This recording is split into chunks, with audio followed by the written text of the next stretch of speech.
Come cut some wood with us, featuring my Uncle Dan, who you see here, a great team of helpers, and a lot of really big logs. To get the log into the position they want, you can see them rotating it here. They're using this tool that has a hook on it, and that is what is helping them really lock in and rotate that log. Once the log is in place where they want it, they start doing their first cuts, which you see here. Here they're starting with getting some of the bark off and getting it prepped and into the shape that they want. To make sure everything is accurate, of course, the wood has to be measured. I know it's a little hard to see, but this is what their view looks like when they're cutting the wood, so you can see our hands as we're talking, but he's explaining to me that these are the levers that they are pulling on to make sure that the wood is measured to the width that it should be.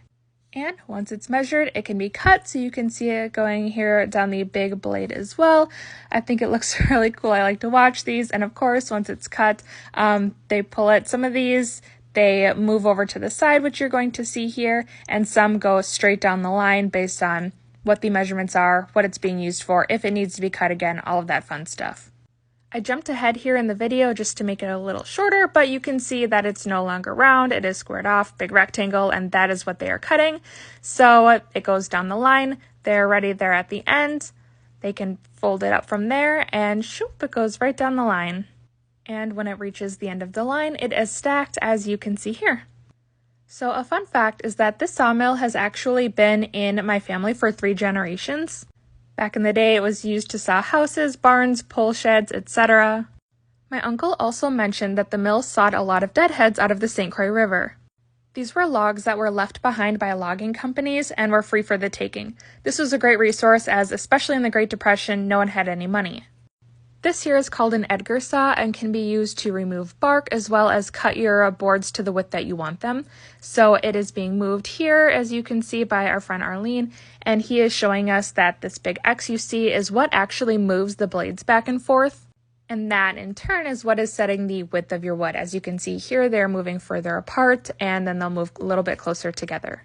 Here Arlene was showing us just how he moves those blades back and forth. Here is another view of the wood being measured and then cut, and we'll see it being cut, measured again, and then run down the line.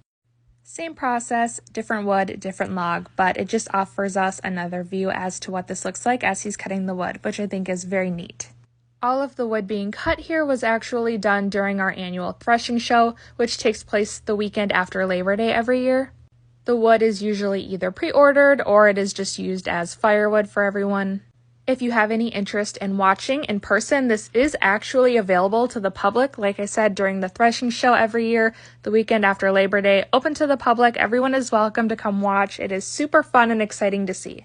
Another short piece of history here is that before he passed, my great-grandpa was the one who always did the wood cutting.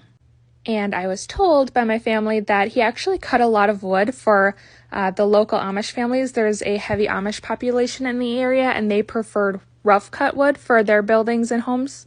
Now, of course, that is not the case as the mill is not used very often, but once again, we get to see a little piece of history here. If you are wondering how everything is run, well, the answer is tractors. 2 of them actually, which we can see here. These 2 tractors are what run the belts and turn the gears and keeps everything running. Here is just a little bit of a better look at what that looks like. Ignore my grandma's hand. She was explaining to me everything that was going on. And like I said, my family talks with their hands. It's what we do. But you can see some of the belts and the gears here as everything runs. And that is all I have. If you are interested, please stop by next year and visit us. We would absolutely love to see you. Thank you for watching, and goodbye!